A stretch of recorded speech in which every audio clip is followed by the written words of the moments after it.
Hey guys, question for both.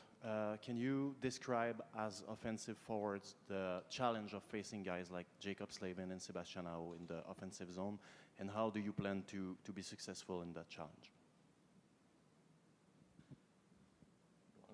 Sure. Obviously, yeah, they're great players back there. They're in your face all the time. You got to find ways to beat them as a group, and I think that's what we try to do during the year. And obviously, they've got some rust too, so we just got to be ready to go from puck drop. I mean, Slavin's probably one of the best defensive defensemen. You know, all their D kind of play similar. You know, they trust their feet. They like to play aggressive. They have really good sticks, and they seem to knock pucks out of the air on a regular. So, you know, you gotta be decisive and be together as a unit to break down their D zone. Hello, Christian for Nick. They've been waiting for you for like 10 or 12 days now. How do you see that challenge to face a rested team? Yeah, I mean, they probably, obviously we go to game 7 and they don't know who they're going to play, so they haven't been, pre-scouting only us, and, there's definitely benefits of rest, there's benefits of playing, and, they probably don't like waiting so long, so, we'll see what the result is, hopefully we can have energy, and I know guys are pretty amped up, so I don't think it's going to be a problem.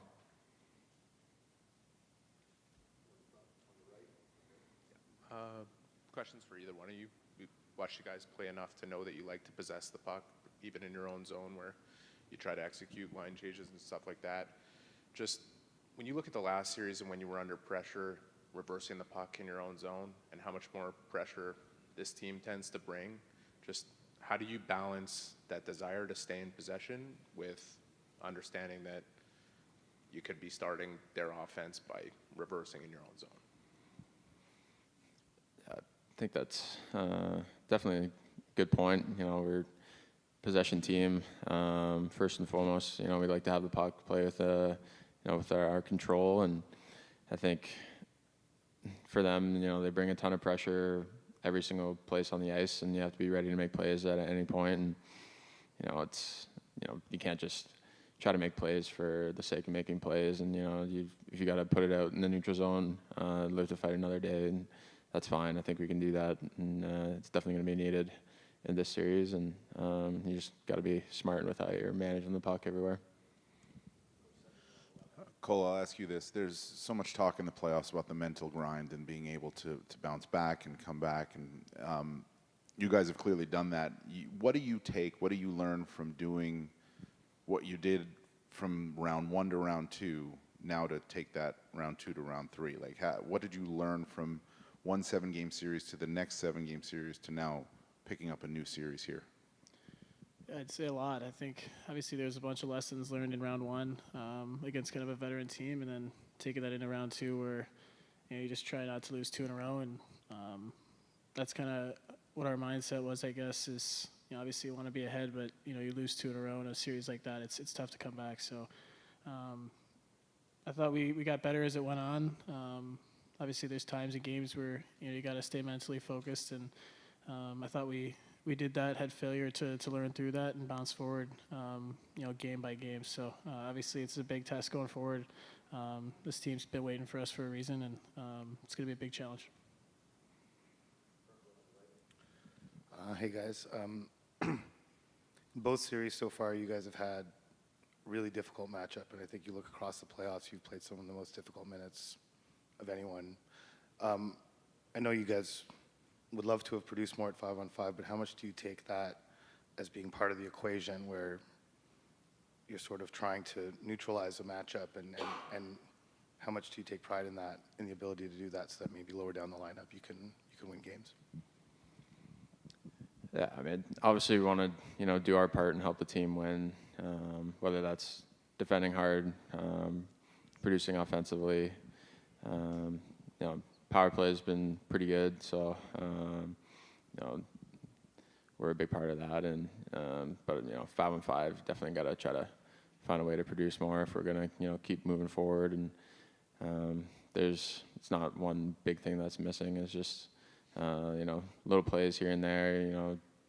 I think all three of us can do a better job, and definitely exciting for our group where we haven't been producing at where we usually are. So guys have stepped up and helped us out, and we got to return the favor and play a little better. Hey, Cole. A lot of us are just starting to get to know Jakub Dobic's personality a little bit more through these playoffs. I was wondering, from your perspective, what is the way he is mean for you guys behind the scenes? You're lucky you're just getting to know him. No, he's been unreal pretty much all year. So, he's taken over, as our guy and done a huge job at that. He's a down-to-earth kid that just loves to work every day. And, it's cool to see him kind of grow as a person and kind of show off a little bit of his personality too. Hi, question for Nick. There's a lot of talk, obviously, about the possible rust that the Hurricanes will have, but on your part, there's also the challenge to reset after an emotional win. You had that after the first round also. Is there anything you can take away from that first experience in order to be ready off the bat? Yeah, I think so. I mean, game one against Buffalo, I felt, we weren't really there emotionally, and it kind of showed in the result. I think, that's definitely a learning curve that we went through, and hopefully that'll help us for game one of this series. And yeah, they're a sharp team. I know their coaches and their players are been practicing really hard, and know exactly what to expect coming into tomorrow. So it's a challenge, and I think we're a team that can play really well against these guys. Question for both of you. You just mentioned you can play well against this team. You've had success with the 3 games you played against them this season. How much can you build on that? Obviously, it's the playoffs; it's different. But how much can you build on the success you've been having against them? Yeah, I mean, obviously, it's nice to have success against teams during the regular season. Obviously, it's a different time of the year, but you kind of know what to expect. You're going into a tough building against a team that's got a lot of energy, and the way they play, that's going to be a difficult series. So just got to be prepared, be ready to go. It's for tomorrow, and there's no time to waste. Cole, there's been times late in the Tampa Bay series and also at times against Buffalo where you were, as a group, in a rope-a-dope type of hockey. And I think it's, when it's time to defend, you got to defend, and I think that's the way we look at it. Obviously, there's going to be shifts that go both ways, but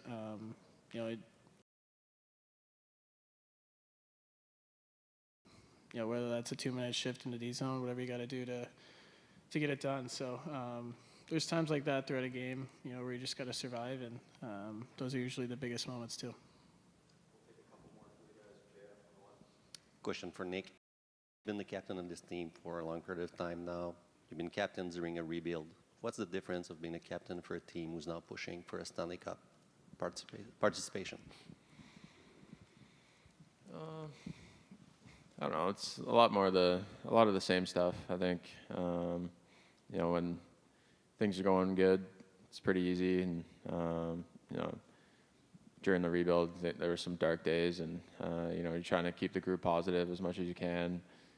It's been a lot more of that during this run. There's been ups and downs, just trying to keep the group light, keep it positive on the bench. There's momentum shifts throughout the series, and shifts and periods, and you got to find a way to stay calm. And I think I'm pretty good at that, and just want to set the example that way. You guys have touched on some of the themes here, but in the times that you guys have won series and moved on to next series, can you give us an idea what it looks like from your perspective to go into facing a new team, new pacing, new challenges, and kind of how long it takes to get on top of that, and what some of the challenges are you face to get on top of it? Yeah, Tampa, Buffalo, Carolina, all 3 teams are different. play different systems, have different strengths, weaknesses. You know, you got to figure out, you know, things that you can do to break them down, what they're going to try to do against you. You know, special teams, all that. There's a ton that goes into it. We met this morning to, you know, go over a little bit. We're meeting again tonight. We're meeting again tomorrow morning. You know, there's a lot of information that you got to take in, and as the series goes on, those meetings get shorter, obviously, and you know, you can, you know exactly what you're expecting going into games. So there's a lot of behind the scenes preparation and just trying to mentally prepare yourself the best you can. Thanks.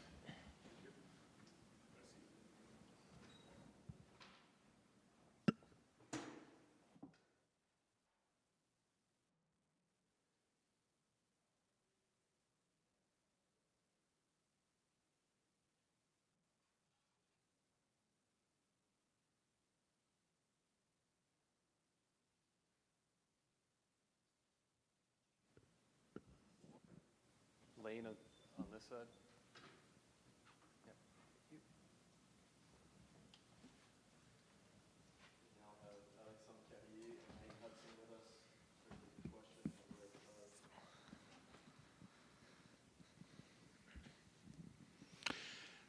Alexandre, vous allez avoir des adversaires un peu différents. Nick évoquait tout à l'heure que c'est trois styles différents, Tampa, Buffalo et maintenant Caroline.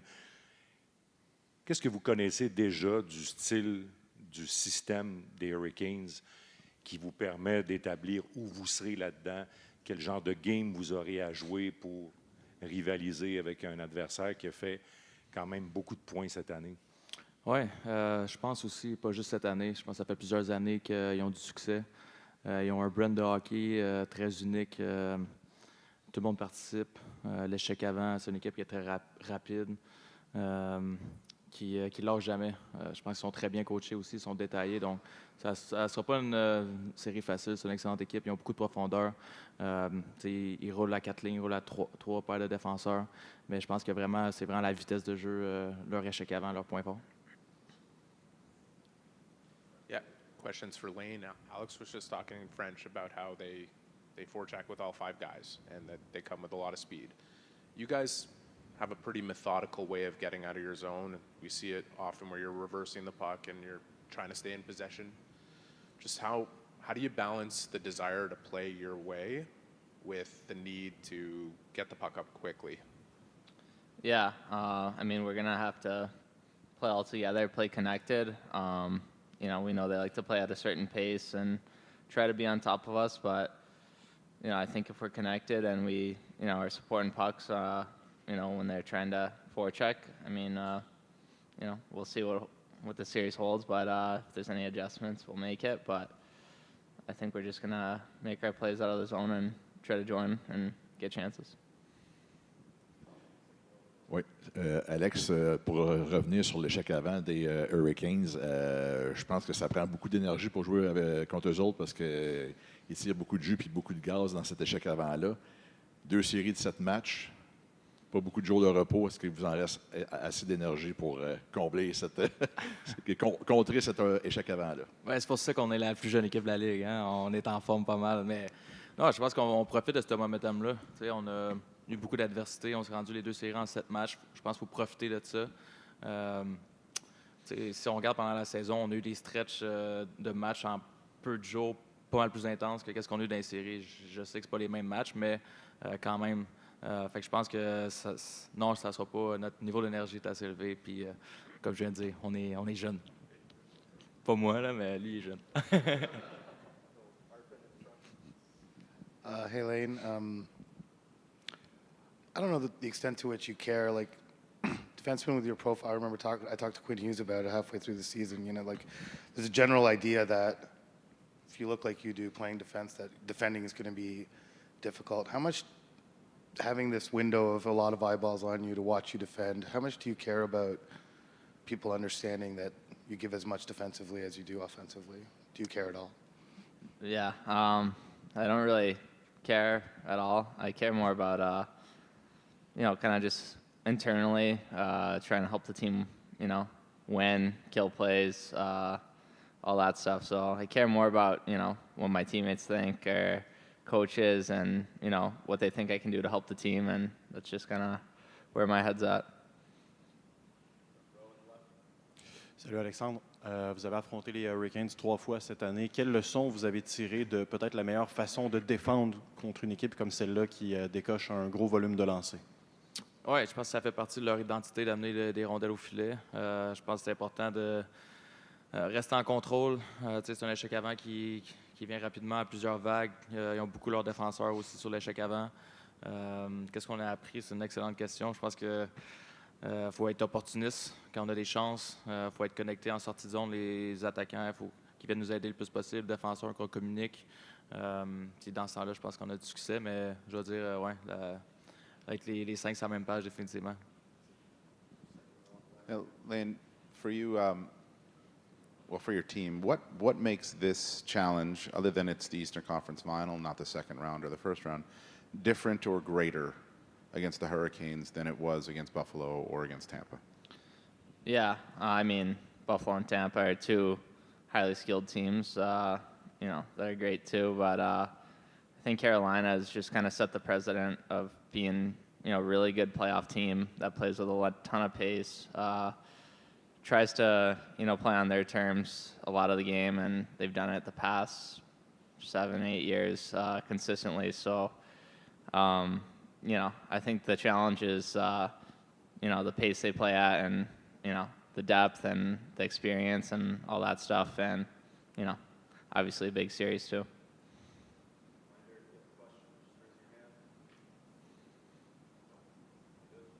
Thank you.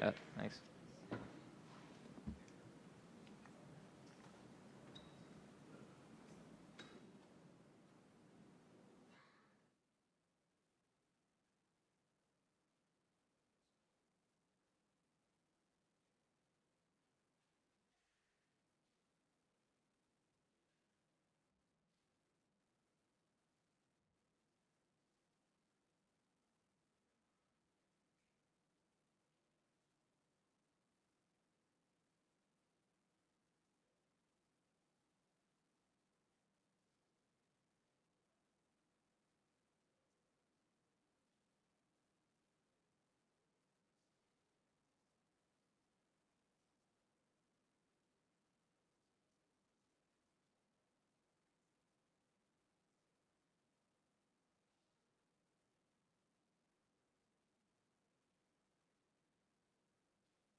Hi guys. Question pour Kent. Ce matin, Eric Letowski, directeur général des Hurricanes, vantait la façon dont tu avais bâti ton équipe en termes de composition, mais aussi en termes de rapidité. Je vais te ramener un peu dans le passé. Es-tu en mesure de nous partager comment tu t'es senti au moment où tu as été engagé comme DG? Tu n'avais jamais fait ça. C'est un monde qui était en quelque sorte un peu méconnu pour toi. Puis comment tu as trouvé du plaisir à bâtir cette équipe-là, justement? Je pense, Anthony, si j'essaie de reculer de quoi Catin et Cook, au départ, je n'étais pas sûr que si je voulais prendre cette poste. Puis je pense que Gortz m'a dit, tu as passé 20 ans en disant à tous les autres gérants comment gérer une équipe. Pourquoi pas put your neck on the line? Puis tu as la chance de le faire avec une équipe qui va faire une reconstruction. Alors tu vas vraiment être en mesure de, on dit en anglais, put your fingerprints, comme bâtir une équipe de la manière que tu aimerais le faire. Je suis content d'avoir accepté de passer l'entrevue puis prendre la poste. C'est probablement les meilleurs 4 ans et demi de ma carrière professionnelle. J'adore le hockey. J'ai beaucoup aimé la chance d'être un agent, mais at my core, je suis beaucoup plus quelqu'un qui a l'intérêt dans comment bâtir une équipe, comment jouer comme équipe. Alors, fier de où est-ce qu'on est rendu. Salut Kent. Salut. Si on recule de quelques mois, 6 mars, date limite des transactions, à la sortie de la date limite, il y avait une petite déception dans ta voix. Tu nous disais, je suis pas assez proche de réaliser une transaction. Finalement, il ne s'est rien passé.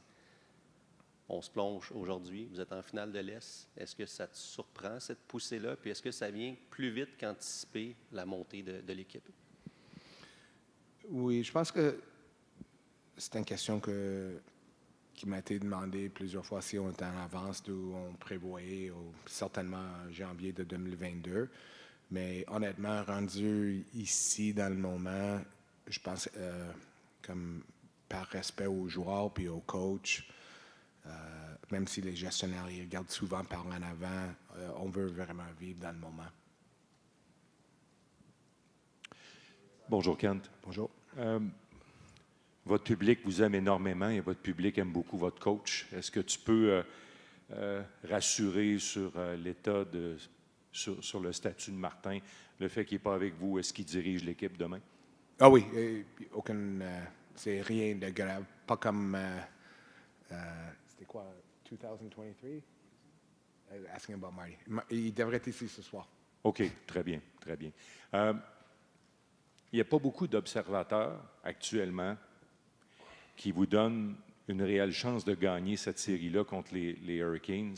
Ce n'était pas le cas dans les 2 séries précédentes, même si Tampa avait eu une bonne saison et les Sabres avaient une bonne saison.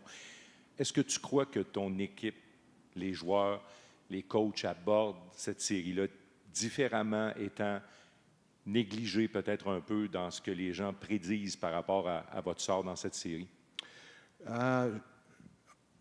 Premièrement, je pense qu'on était.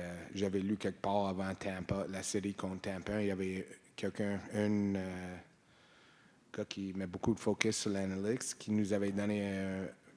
Je pense qu'on avait 21% chance de gagner la série, puis Tampa avait une 19% chance de gagner en 4. Alors, je pense que ça fait quand même 2 séries qu'on est déjà. On était underdog. Caroline, ils ont très bonne équipe. Ça fait longtemps qu'ils ont une bonne équipe. Je pense que c'est 4 conference finals en 8 ans. Alors, on a beaucoup de respect pour l'organisation, pour l'équipe, mais on n'est pas venu ici pour, comme Martin dit, avoir un participatory. On est ici pour essayer de gagner. Sorry, Trevor. Make you sit there for a bit. Ken, I'm curious, even before you drafted Lane, you knew him for quite some time. I believe his age group was similar to was the same as your son's, right? If I'm not mistaken. So, there's always been the question of whether he could defend at this level. I think you guys probably had the same question when you drafted him. What has been your vantage point to watch his evolution as a defender from draft day till the guy you watched in these 2 series, and where do you think the strongest evolution has come in that element of his game? Well, I think when you're like young hockey players that you watch coming up through the ranks that are, especially those that are extremely talented offensively, I think at lower levels, a lot of their energy is devoted more to the offensive side of the game. The work ethic was always obvious. You get to the National Hockey League and you realize that it's hard to score goals. You can't afford to give up goals and start behind the 8 ball. And it's probably required Lane to be more balanced in his approach. But, I mean, the underlying thing for him is his quickness lets him be effective offensively. It lets him be effective defensively. He does it in a different way. He always did. His work ethic was always there. He's just leaned on more to do it. And I guess what we've seen is against the bigger guys where you would have had some concern, like, you know, it's kind of like a point guard defending Shaquille O'Neal. You got to steal the ball. Lane steals the puck. He's been so effective at it. What's that? Meaning, like, when you have a heavy guy, like a big player who's kind of going to protect the puck and kind of lean on you with the body, kind of like boxing out in basketball when the guy's backing up towards the net. I mean, Lane's figured out his way of doing it, right? It's getting inside your hands, getting inside the stick, and turning the play, and he never quits. So when you think you have him beat, he turns around and steals it from behind. I have a question for both of you, and you could answer first, Trevor, but it applies to Kent also because he said that he feels at home being a general manager and building a team, but he had a past as a coach, and I would like his coaching perspective on this. When you look at the style of the Hurricanes or series in general are typically won by teams that employ their style the most, that get to their style the most. And when you play the Hurricanes, it's almost a given that their style will prevail for large swaths of games. Just how do you balance trying to get to yours, but also absorb the style that they have? I'm curious what both your perspectives are on that. Mm-hmm. Yeah, I mean, obviously, I mean, we know Carolina real well, just playing them in the regular season, and it's a team that I would say is just ultra consistent in what they bring to the table. There's urgency to their game. There's an intensity to their game that, you know, it's pretty unique in the regular season, the NHL. So anytime we play them, it feels a little bit different than the other teams, and that's a credit to them. You know, we feel we know what they are, but at the same time, our focus is just about us and, you know, getting our group reset after, you know, a long series of ups and downs again for the second time, and resetting and just getting excited for the opportunity and finding our game. And we feel we have to continue to elevate it, you know, to push these guys. You want my coaching opinion? I think there's always a balance, right? And I see Marty, Trevor, and our coaching staff every day trying to strike the balance between preparing for your opponent and playing to your identity. Carolina maybe more than any other team, and I don't say that knowingly, just more from an observer's perspective. I think they really focus on how they play and less about who they're playing. And we played Tampa, very gifted offensive team, very focused defensively. And I think when we came into the Buffalo series, the guys felt there was a little bit more room to play our game.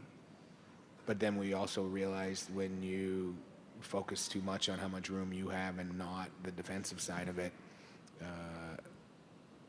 that was a really dangerous team to play against from an offensive perspective, and we saw it in spurts in the game. So I suspect throughout the course of this series, like the other ones, there'll be ups and downs.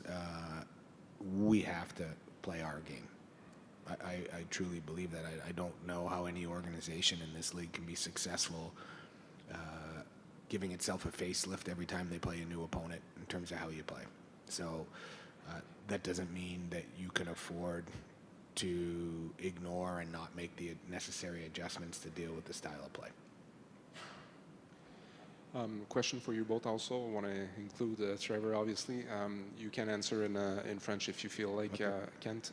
When it comes to managing the ups and downs throughout the first 2 rounds, your point of view of your coaching staff and the way they were able to manage that against very good teams who are well coached, obviously, and also, Trevor, the point of view from the players and managing the ups and downs, and how do you feel this young group responded to the adversity? Mm-hmm. Go ahead, Trev. I mean, for me, just being inside the room and looking back at the last month, it's been just an abundance of experience that we've gotten. You know, obviously, there's a lot. We're well aware of Carolina's history, and I know Ken touched on that. And it's a group that's played a lot of playoff games together, you know, and we haven't. But the 2 rounds we went through, I mean, we went through a lot, and I think we learned a lot. We played poorly at times, and we played very well at times. And we're going to have to, you know, take that into this series because, you know, there's nothing else. And we're an excited group. We're excited for this opportunity.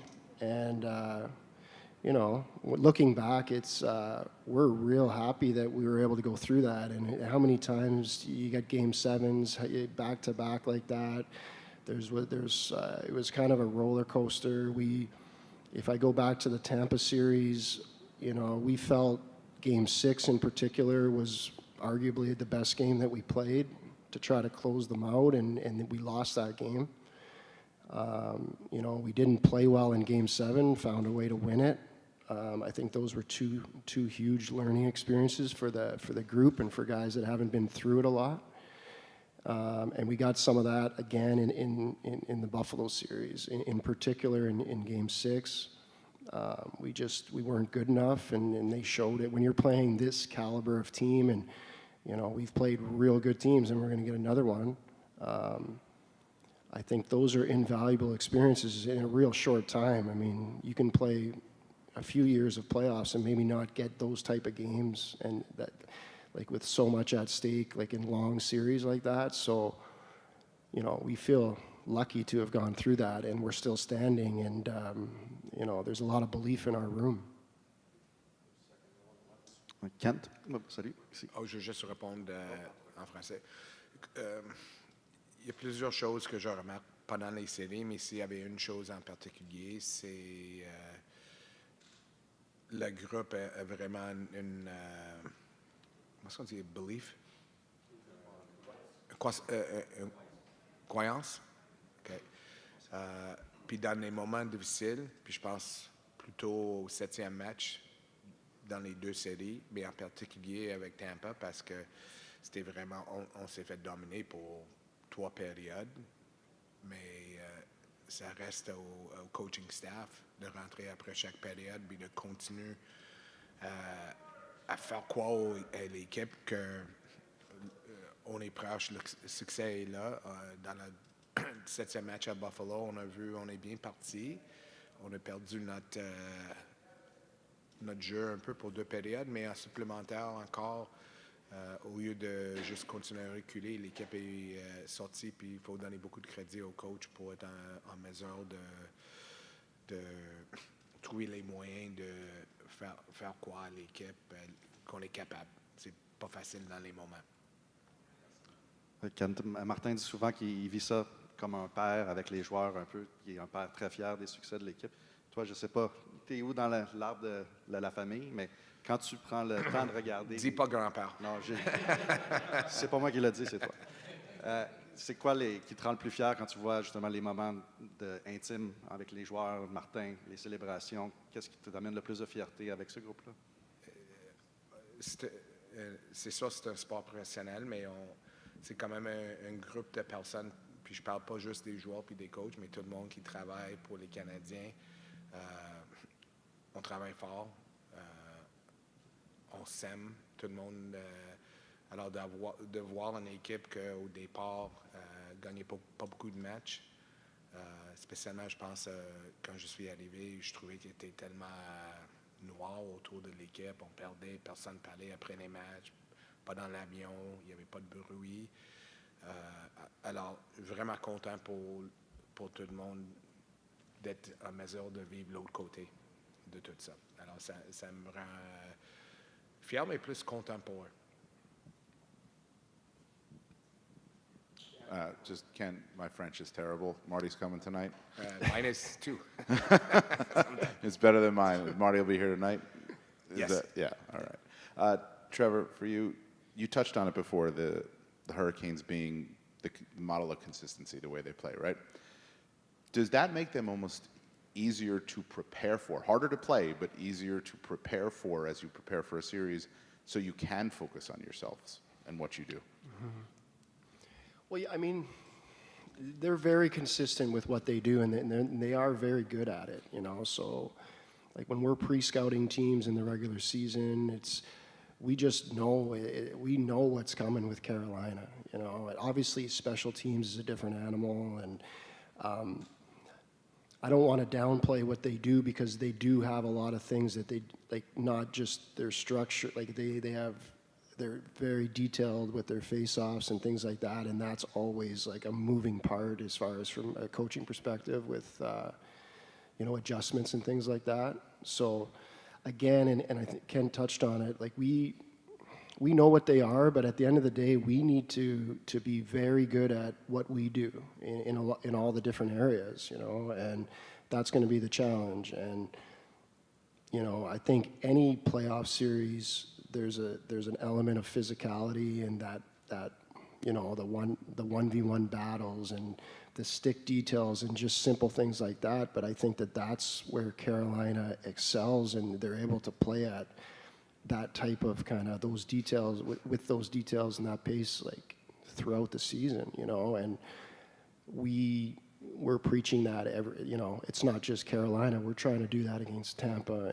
and Buffalo, as well as, you know, obviously do our thing with our structure and our systems and things like that, and try to find different ways to create offense and, you know, defend better. So it's about us and you know, trying to find that, you know, that a little bit more consistency, because I think that we're going to need that in this series, and we can't have hiccups like we've had in the past. But you know, that's the challenge, and like I said earlier, hopefully that we've learned from the last two rounds. Salut Kent. T'en parlais un petit peu avec Jean-François tantôt. J'aimerais savoir, au sujet des attentes que tu faisais de ton équipe, dans le fond, si on recule à cet hiver, c'était quoi tes attentes réalistes pour ce groupe-là? Et la vraie question étant, dans le fond, si on recule au trade deadline et je te dis ton équipe s'en va dans le Final Four, finale d'association, est-ce que tu évalues différemment le coût pour ajouter? Non. Je pense que on a approché le deadline de la même manière qu'on a approché. On a déjà une bonne équipe. On aime les joueurs. On a de profondeur dans notre équipe. Si on fait des changements, ça doit être vraiment pour une bonne raison. Puis les raisons devraient aussi être pas juste pour aujourd'hui, mais aussi pour la future de l'équipe. Si on aurait fait de changements, est-ce qu'on est rendu ici? Je peux pas répondre à 100% oui. Mais je dirais que j'essaie de chercher mon point ici, c'est je pense que c'est juste de dire non. Il y a tellement de travail qui rentre parmi les joueurs qui arrivent ici, puis qui vivent les difficiles moments aussi, puis qui ont la chance de vivre les bons moments aussi. Alors, côté culture, de faire des changements, puis de enlever la chance d'un de ces joueurs de vivre les bons moments aussi, ça peut aussi avoir un effet dans ta chambre. Puis une chose que depuis qu'on est ici, on parle beaucoup de la culture de l'équipe. Alors, si on fait des changements, on voulait vraiment croire que c'est pas juste pour un an, puis c'est pour la future. Puis on a essayé de faire ce qu'on a fait. C'est vraiment, comme j'ai dit, c'est sur mes épaules de ne pas avoir réussi à faire qu'est-ce qu'on n'a pas fait. Mais en même temps, je ne suis pas prêt à dire qu'on aurait fait quelque chose de différent. Kent, j'ai 2 questions pour toi. Un big picture, puis un plus actuel. Je vais commencer avec le plus actuel. Quel regard tu portes sur le jeu à 5 contre 5 de votre premier trio depuis le début? Et à quoi tu t'attends d'eux autres pour la suite des choses? Je pense que il y a des périodes où ils ont bien joué, des périodes où il aurait pu mieux jouer à date. Mais je pense qu'avec... si on regarde les 2 séries qu'on a jouées, c'est des 2 côtés. Il y a peut-être les grands joueurs de chaque équipe dans la saison régulière qui n'ont peut-être pas produit au même rythme que dans la saison régulière. Puis je pense que ça fait partie des séries. Si on parle de Kucherov ou de Thompson ou de Tuck, alors je m'attends j'ai trouvé qu'ils ont mieux joué le 7e match, puis je m'attends que ça va continuer à venir, mais il y a beaucoup sur leurs épaules de jouer offensivement, défensivement en même temps, puis je pense que Martin est à l'aise de leur faire jouer, pas chercher trop les match-ups. Je pense qu'on a vu plus les match-ups contre Tampa, moins un peu contre Buffalo. Et puis, mon autre question, celle qui est plus big picture, c'est on a beaucoup parlé du fait que vous avez eu une reconstruction rapide, mais en même temps, vous n'avez pas posé de gestes pour accélérer quoi que ce soit. Comment tu expliques le fait que vous avez eu une progression qui a été rapide sans que vous fassiez des gestes pour que ça soit plus rapide?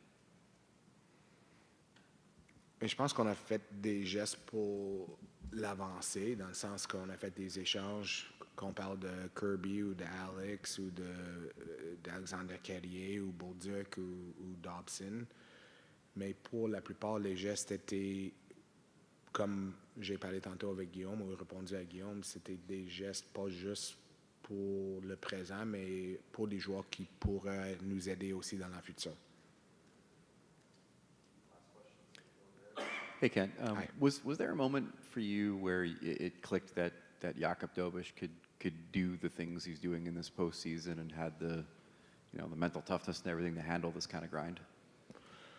It's probably hard to say I envisioned him doing what he's doing.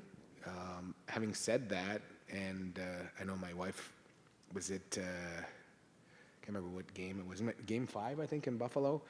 My sons had just come home because they were playing, and when he gave up his 3rd goal, they like, got to pull him. And she's like, Dad would disagree, because the one thing that Jakub showed us all year, like he had, and I can think of games like at Mini where he wasn't great on a goal or two, but what he showed us all year long was if we stayed in the game, he would be there when we needed it deep in games. So he definitely showed a level of mental fortitude that you don't typically see in a young goalie. I think we have 2 young goalies that probably that's among their greatest traits.